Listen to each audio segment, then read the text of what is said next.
Eto po, umpisahan po natin ang kadramahan.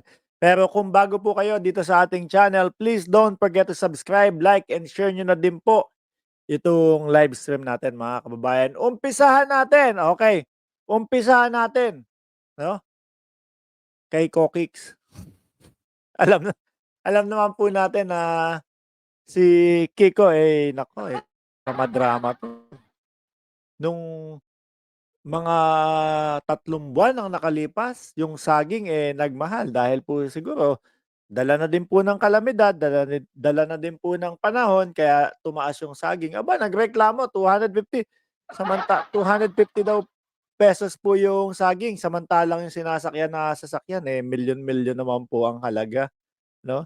Kumbaga, parang napaka-impokrito naman. Kaya mong bumili ng milyon-milyon tapos kung makaano ka, reklamo ka sa saging. So ngayon ito, yung pagkatalo niya mukhang may drama mga boss. Sabi dito, 'no, ano ba yung GDM? GDM na ano ba yan, news or something? Kiko, as God is my witness. Aba, laging damay si God, has a very pure heart. Ayan daw. Totoo ba? I asked him nung natalo tayo sa pagka-vice presidente after the election. Sabi ko, "Are you okay? How are you feeling?" Sabi niya. "Me, personally, I'm fine." Tingin ko naman mga boss, tama naman yung sinasabi na okay lang si Kiko kasi pagkatapos ng eleksyon, ang napansin ko po 'no, biglang ano, biglang nagtanim-tanim-tanim si Kiko.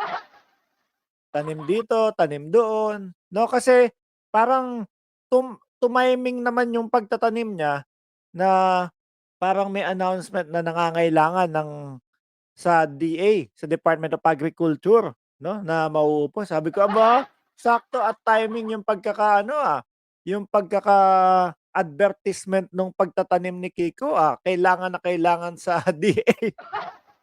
O di sabi, "Siguro baka makuha ako." O mukhang okey, 'di ba?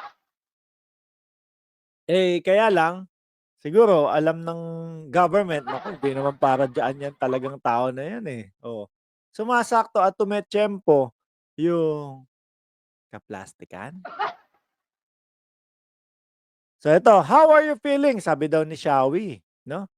Sabi niya, sabi daw ni Kiko, "Me personally, I'm fine." Okey lang daw siya, "But my heart is breaking for the country." Naku. Eto na naman po yung paek-ek na kawawa ang Pilipinas kasi hindi siya ang mamumuno o hindi siya kasama doon sa mamumuno. Yan yung mga ano nila, mga banat nila, 'no? Kawawa ang Pilipinas kasi hindi si Nanay Lenlen yung binoto natin. Kawawa ang Pilipinas kasi, um, si BBM ang nanalo. Ganyan yung mga paarangkada nila pero sila ang totoong kawawa. Kasi ayaw na talaga silang tangkilikin ng mamamayang Pilipino. Tuloy, oh, "He was fine," 'no, sabi niya. "As a person na natalo." Kumbaga okey lang daw, walang problema kung OLATs, no problem, 'no.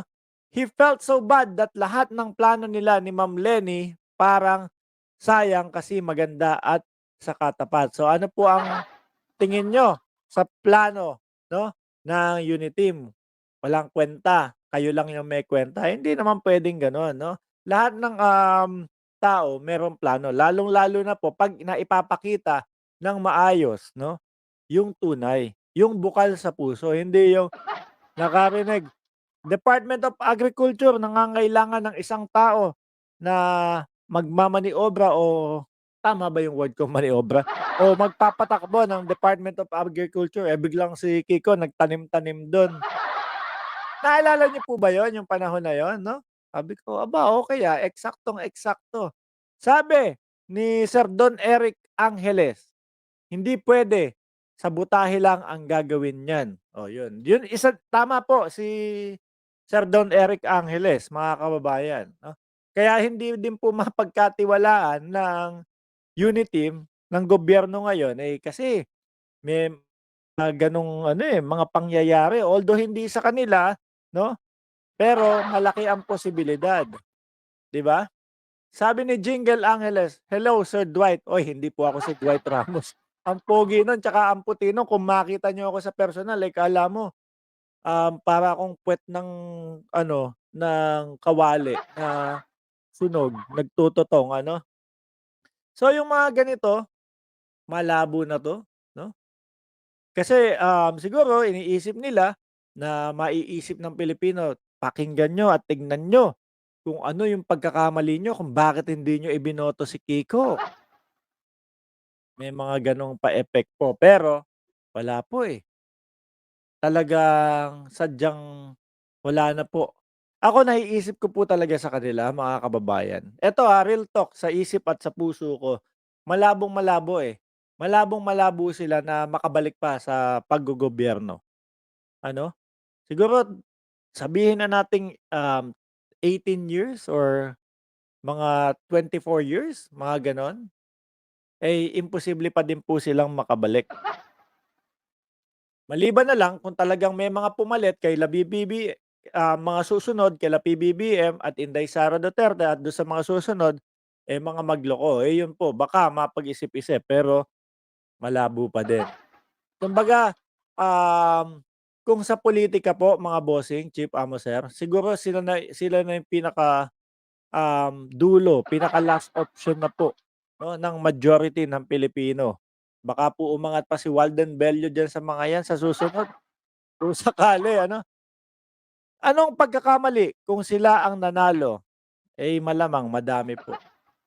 Ah, ibig sabihin ni Sir Don Eric Angeles, ano ang pagkakamali kung si PBBM at Inday Sara ang nanalo? Wala po. Ngayon po tignan niyo naman po, um, tignan niyo naman po ang majority ng mga Pilipino ngayon. Bukod sa bigas, ayan, yung tungkol po sa bigas mga kababayan i-e-explain po 'yan ni Jam Magno mamaya 'no, kung bakit ang taas-taas ng bigas at kung saan nakatutok ang pamahalaang, Marcos Duterte ngayon.